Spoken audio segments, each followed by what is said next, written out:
Howdy folks. Tablature, or tab for short, is a method of music notation which acts as a diagram that tells you where to place your fingers and which strings to play. Tab has been around at least since the year 1300 and was widely used for writing music for the lute.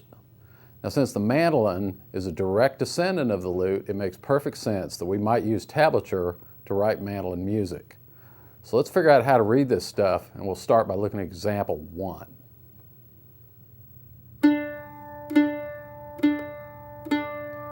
Now that's example 1. Those are quarter notes, and in this case, our quarter notes are all going to be downstrokes.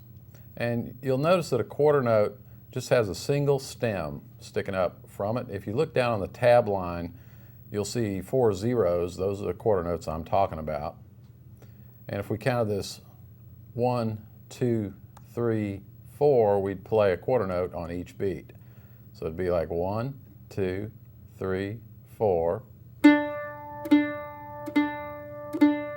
Same speed we count those beats. And another thing you need to know about the tab is that the 4 lines that you see in the tab staff, each line represents a string. The very top line in the tab staff is the first string, or the E string. The next one down, the second line down, is the A string. The next one down is the D string. That's the notes that we have written. And the bottom line is your lowest string. So they're from high to low. The highest line is your highest sounding string. So it's really just a diagram of which string to pick, and you can see those quarter notes in exercise 1 are on the 3rd string down. So it's not the 1st string, not the 2nd, but the 3rd. And you just play 4 notes, nice and even. 1, 2, 3, 4. 2, 3, 4. Now looking at example 2, we have 2 quarter notes and 2 quarter rests. And a quarter rest is that little squiggly line, kind of a little squiggly vertical looking symbol. That is just a silent quarter note. That's all it is. You play a quarter note, you just don't hit the string. So on counts 2 and 4, we're just going to move our hand but miss the string like this. 1, 2, 3, 4. Now you don't have to move your hand, but sometimes it helps because it'll keep your hand in that steady motion, just like you had in example 1. Here's example 1 and 2.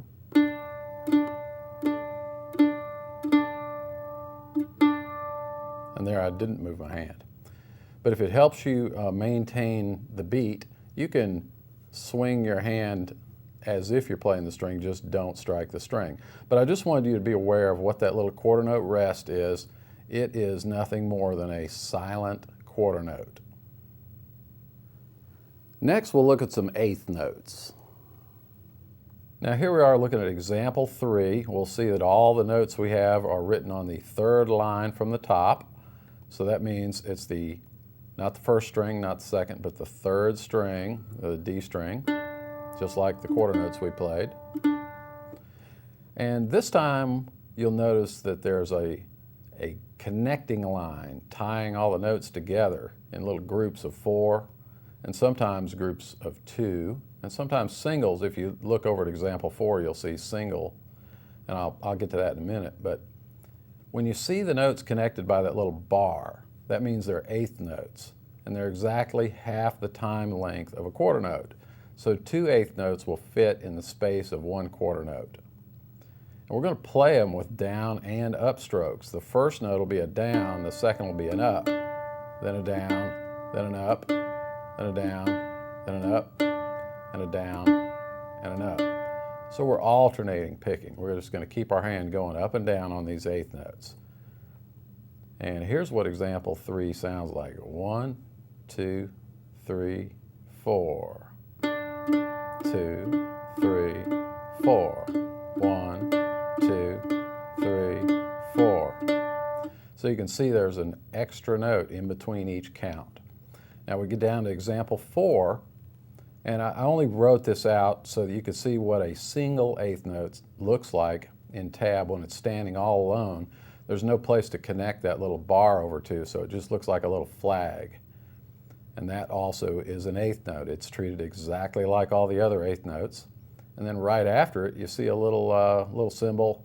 That is an eighth rest, and that means a silent eighth note. Here's example 4. 1, 2, 3, 4.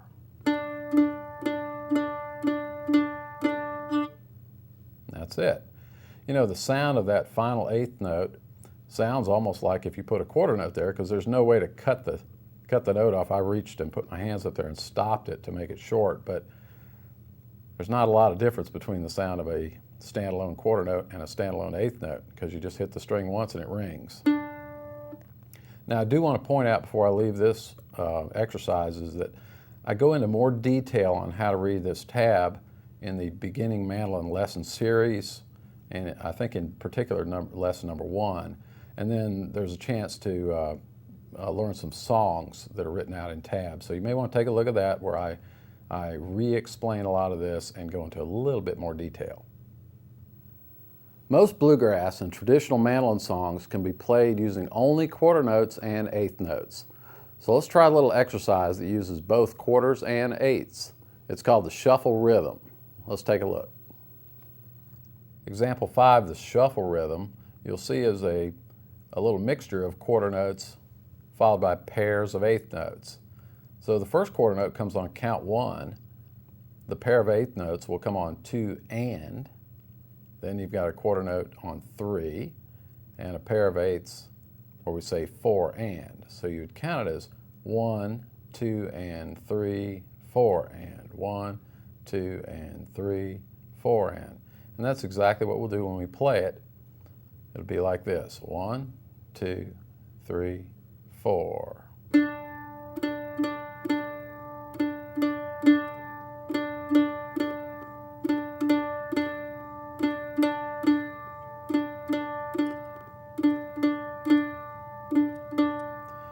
And I repeated that quite a few times there, and I tossed that little symbol. Take a look at that symbol there at the end where you see a double vertical line at the end with 2 dots.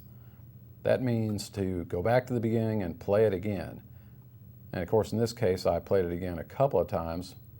You probably need to play this maybe a few thousand times. You want to get really smooth with that shuffle rhythm, because you're going to see it over and over and over and over in a lot of the bluegrass songs we're going to learn later on. But just remember, your pick stroke directions are down, down, up, down, down, up. And again, we're only playing on that 3rd string, but you could do that shuffle rhythm on any one of the other strings if the tab tells you to play on those strings. Up to this point, we've only been playing open strings, which are represented as zeros in the tab. Now let's look at how to read fretted notes. All right, example 6 is reminiscent of the sort of tablature that you're going to run into when you're learning how to play songs in the other lessons. The first measure of it is just a whole series of eighth notes, all played down, up, down, up, down, up, down, up. The second measure of this little exercise uses 4 eighth notes followed by 2 quarters. The big difference you'll see here from the other examples is that now we have, instead of zeros, we have numbers. So that very first note is on the 1st string, because it's written on the top line, but we're going to play that note at the 5th fret.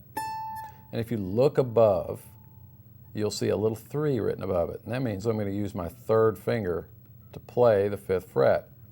And by play, I mean touch the string, push it down so it solidly contacts the fret. We're shortening the string. So here's the first note. It's the 5th fret, 1st string. Then we look at the second note. We see that we're going down to the 2nd fret, because there's a 2 on the top line, and you see a little 1 written above it. That means I'm going to play it with my index finger. Now, like all the other eighth notes we did, we're going to play them with alternating strokes, so it's down on the 5, up on the 2.